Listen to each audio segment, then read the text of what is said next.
What is up, guys? It is DMG here, and today we are going to be looking at the FUT What If Leroy Fer card, who is a new SBC that has been released. I think it is for around 85 to 90k. However, that is a little inflated because of the fodder prices, because of the icon player pick SBC. It is only an 84 rated SBC, which is fairly cheap, and you do not require any inform. So if you can do some of the 81 player picks or some of the 82 to 88 SBCs and get some good rated fodder, you can chuck them in and you should be able to get this guy for fairly cheap. But looking at the card itself, 6'2", medium high, very, very good there, especially because I do think it's going to be more of a defensive mid type of player. 3-star skills, 4-star weak foot, which is fine for a defensive mid, and then very good all-around stats. Like I said, he is going to be more of a defensive mid because of his physical, his height, his work rates, and the fact that his defending is pretty solid too.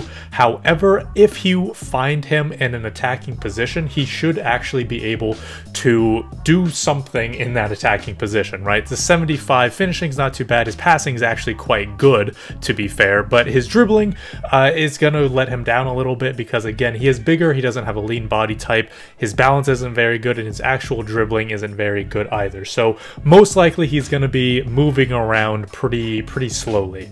First game, and we do have, there you go, there's that Leroy Fer card. And I mean, we didn't even talk about it, but his links are very good. Kleiber, Robin, some other cards like Dumfries, Van Bergen, and obviously any Dutch icon. He's got some good links around him. Now, to be honest, I actually have played a few games with this card. I did record a video initially, but for some reason the video quality was pretty bad, so I have to essentially redo it. So I kind of figured out what his best position is, and it tends to be a one defensive mid formation. Okay, so we got Leroy here, makes a tackle, very good from him. Leroy Fer, how does he do? Just kind of shifting around. He can do it very well. Someone who's, 6'2", doesn't have the best balance, but his agility is actually not bad. So right there, he was able to stay with Ben Yedder pretty well. Leroy making some good space. There we go. That's something I actually noticed in the first set of games that I played with him, is that he would make some very good space when at defensive mid. He wouldn't really run forward, but if there was space to run into, he would provide it. That's another thing, is that he wouldn't really run forward, which I liked from a defensive mid. He would kind of sit there, he would be available for a pass, and he would help recycle possession when needed. Oh, there we go. Oh, and it doesn't switch me.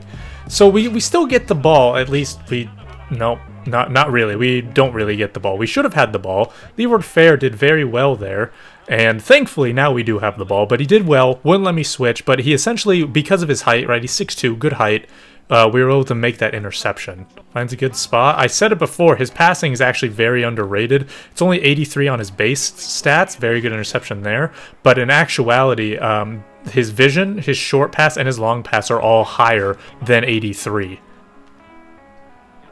Dude, Leroy is just sitting there in that anchorman halfback role. Just sits there and then sweeps up everything and anything right in front of the center backs. If there's a ball to be won, he's going to go and win it for you. And just like that, that's actually a rage quit for some reason. But Leroy Fer, he got the third highest on the team, gets an 8.0. Again, no goals, no assists. He actually did not register any goals or assists in the first 3 games. 1 of 4 tackles, which does not seem right. He must have won a good amount of interceptions at the very least. Let me go check that real quick. Yeah, so there you go, right? He got 4 interceptions. So again, while he wasn't maybe winning every single tackle, he was still getting 4 interceptions, which honestly was more than anyone else on the team, more than anyone else combined on the team, actually. And he also was 6 for 8 in terms of ball retention. So again, very, very good, just out and out defensive mid.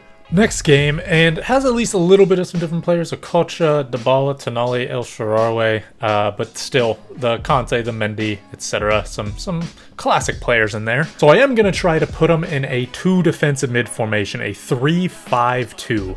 Mostly because I'm not sure how he really does. Because in the first set of games, it was mostly in that lone defensive mid role, which he was very, very good at.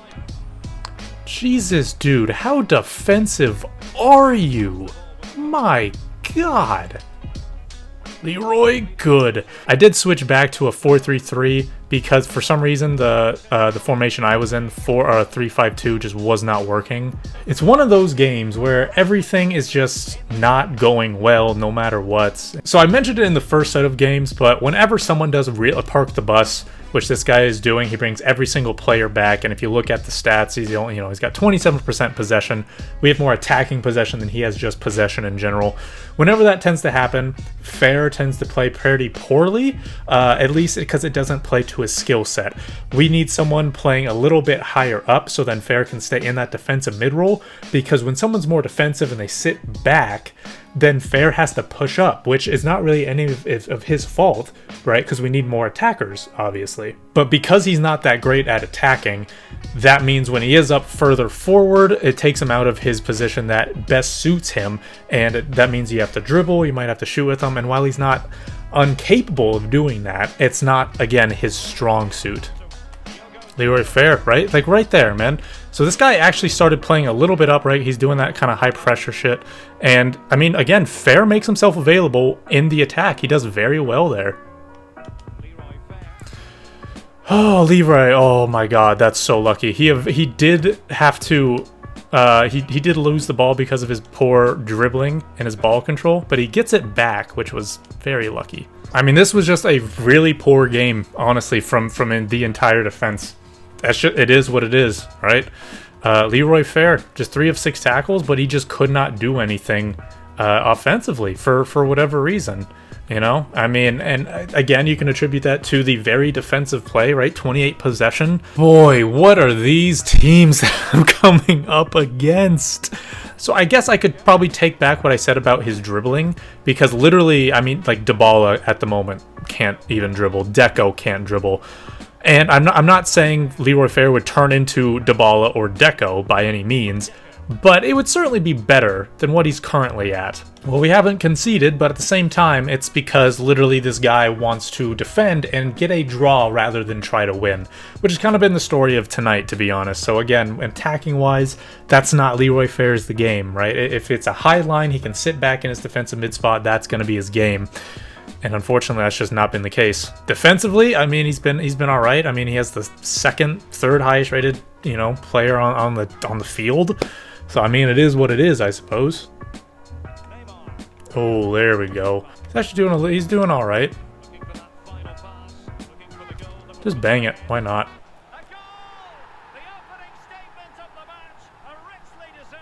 He might have a little argument for playing center mid with that long shot. Ooh, might be able to thread it. Yes, he does. Should get it down, and that should be a goal. Now again, I mean, that's not gonna be an assist. It's not gonna be an assist for Leroy Fer, which is fine. But getting it through, threading it through, no problem. We know his passing is fine. I mean, he might be able to play like a center mid who stays back. That might be a position for him. Oh, dude, look at that. See, I mean that's actually the first time he's actually able to showcase that physical of his. Ooh, Leroy. Okay, I see you. So end of the game, and we finally were able to revitalize Leroy Fer. 3rd highest rating in the team. Correa gets 2 goals. Bala and Fer gets his first goal for us in his games. And again, he didn't get an assist. He did get a nice pass to an assist, which was good. 0 of 2 tackles, which was not great.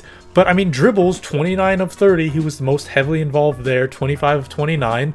Second most involved there. And then in terms of interceptions, he also did pretty well there, right? 1 interception. He did so much more defensively, and I feel like is actually being shown. He actually did a lot more, I would say. Now, he did show his attacking capabilities, which was good to see.